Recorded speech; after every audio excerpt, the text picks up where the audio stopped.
In this session, we will focus on venous thromboembolism, specifically deep vein thrombosis and pulmonary embolism. We will move step by step from understanding what VTE is, why it is clinically important, how it develops, and how we diagnose it, to the most important part, how we treat it safely and effectively using anticoagulant therapy. The emphasis throughout this lecture is on applying evidence-based principles and guideline-supported strategies to real clinical practice.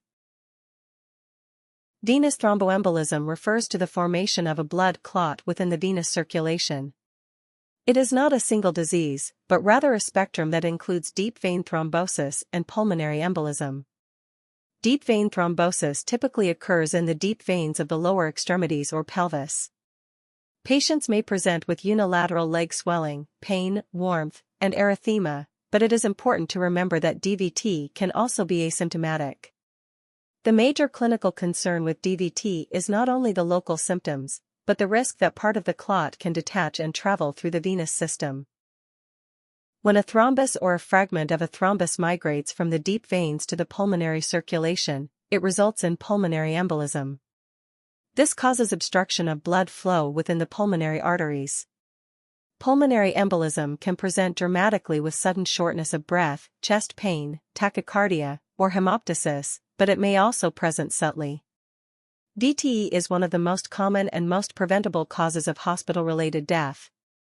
Early recognition and immediate anticoagulation are critical because appropriate treatment significantly reduces mortality, recurrence, and long-term complications. To understand why VTE occurs, we need to understand the underlying pathophysiology. Normally, the body maintains a balance between procoagulant and anticoagulant forces. VTE develops when this balance is disrupted in favor of clot formation. This concept is classically described by Firko's triad, which includes venous stasis, endothelial injury, and hypercoagulability. These mechanisms often coexist in the same patient. Venous stasis refers to slowed or stagnant blood flow. When blood flow slows, clotting factors are not washed away efficiently and instead accumulate, increasing the likelihood of thrombus formation. This commonly occurs in patients with prolonged immobility, such as those on bed rest, after surgery, during long-distance travel, or in patients with paralysis. Heart failure and obesity also contribute to venous stasis by impairing venous return. Endothelial injury involves damage to the inner lining of the blood vessel. This damage exposes subendothelial collagen and tissue factor, which strongly activate the coagulation cascade. Common causes include surgical trauma, physical injury, central venous catheters, and direct invasion of vessels by malignancy. Inflammatory conditions can also damage the endothelium and promote thrombosis. Hypercoagulability describes a state in which the blood has an increased tendency to clot.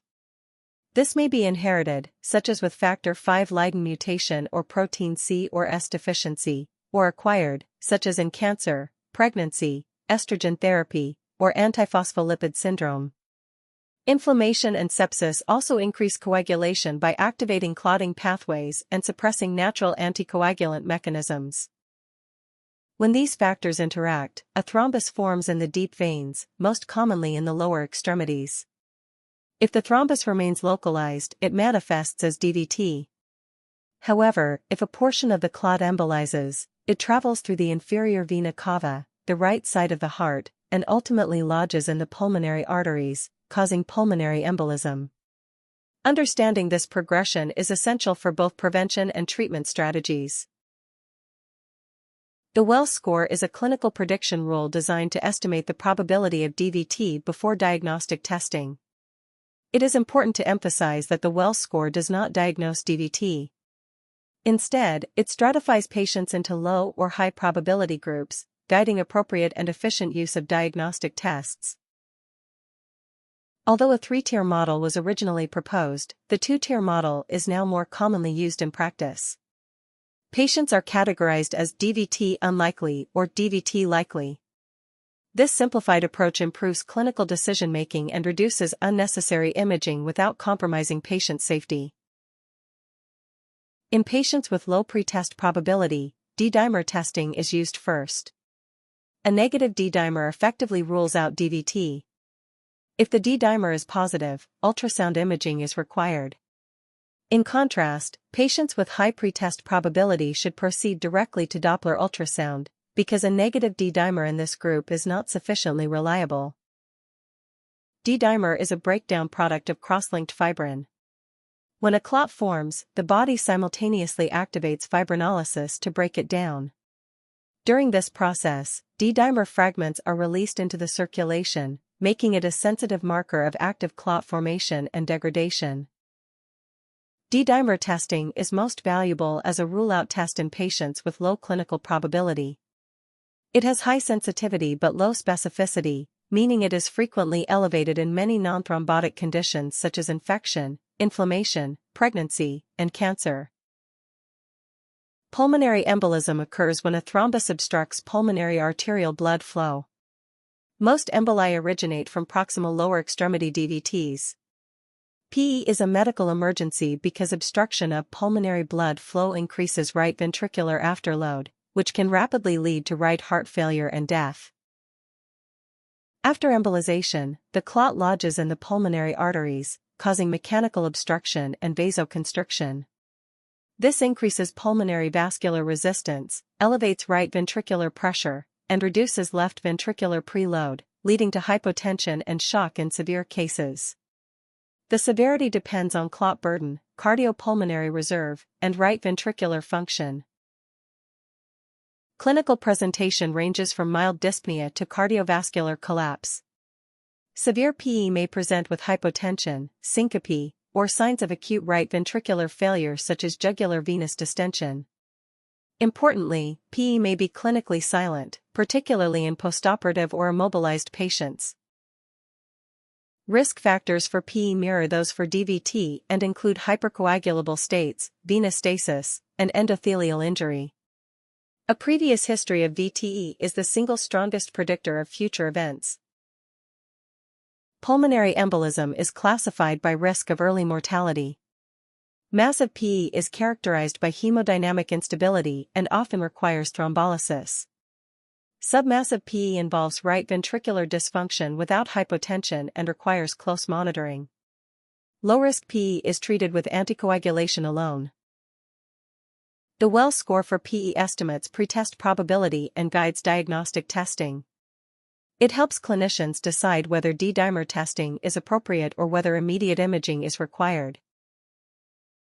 CT pulmonary angiography is the diagnostic gold standard.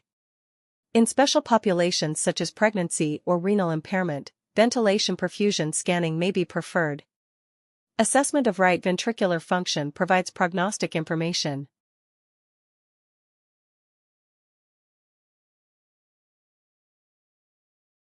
The primary goals of VTE treatment are to prevent clot extension, embolization, recurrence, and long-term complications such as post-thrombotic syndrome.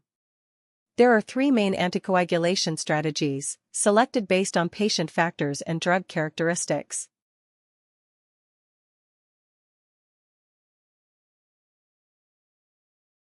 Bridging therapy is required when warfarin is used for the treatment of acute VTE because warfarin does not provide immediate anticoagulation. Warfarin works by inhibiting vitamin K-dependent clotting factors, specifically factors 2, 7, 9, and 10, but these clotting factors have long half-lives, particularly factor 2. As a result, it takes approximately 5 to 7 days before warfarin achieves a full therapeutic effect. In addition, warfarin initially reduces the levels of protein C and protein S, which are natural anticoagulants. This creates a temporary hypercoagulable state early in therapy. Without bridging, patients are at risk of clot extension or new thrombotic events. To prevent this, an injectable anticoagulant, such as unfractionated heparin, low molecular weight heparin, or fondaparinux, is started immediately to provide rapid anticoagulation. Warfarin is initiated on the same day or shortly after. Both therapies are continued together for a minimum of 5 days, and the injectable anticoagulant is stopped only after the INR has reached at least 2 and remains therapeutic for 24 hours.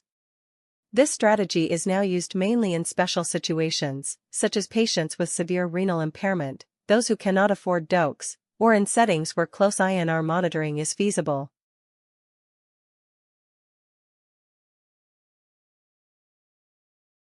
Switching therapy refers to a treatment strategy in which patients receive an initial course of injectable anticoagulation, followed by transition to an direct oral anticoagulant. This approach applies only to dabigatran and edoxaban. The reason for this strategy is not pharmacologic necessity, but clinical trial design. Both dabigatran and edoxaban were studied in large VT trials only after patients had already received 5 to 10 days of parenteral anticoagulation. Therefore, guidelines recommend using them in the same manner to ensure evidence-based practice. During the initial injectable phase, the patient receives immediate anticoagulation, stabilizing the clot and preventing extension. Once this phase is complete, the injectable agent is stopped, and oral therapy is initiated. Dabigatran, 150 mg twice daily. Edoxaban, 60 mg once daily, dose-adjusted in renal impairment or low body weight. This strategy ensures rapid anticoagulation early, followed by the convenience of oral therapy for long-term management. DOAC monotherapy represents the most simplified and commonly used treatment strategy for acute VTE.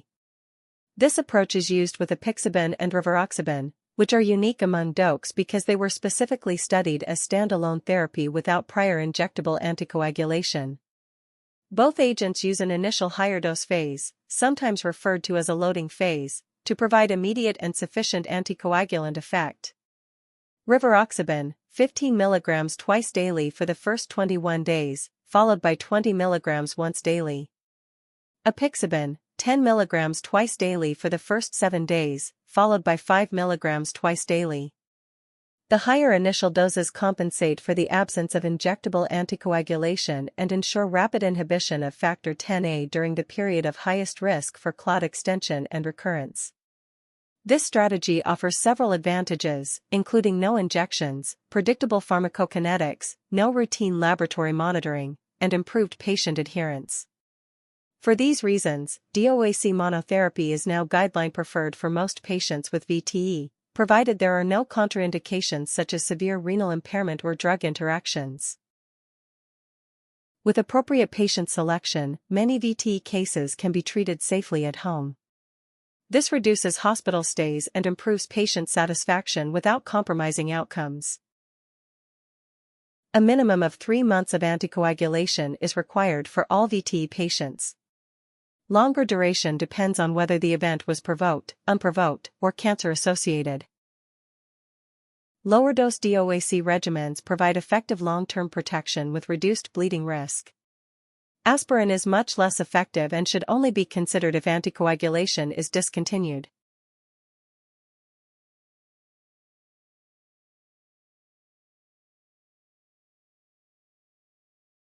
Cancer patients have a significantly increased risk of both thrombosis and bleeding.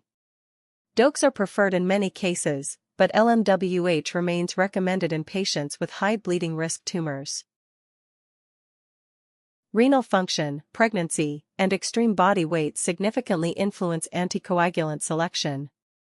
Individualized therapy is essential in these populations. VTE is a common, serious, yet preventable condition. Appropriate risk assessment, diagnosis, and anticoagulant selection are key to reducing morbidity and mortality. Most patients benefit from DOAC therapy, while special situations require alternative strategies.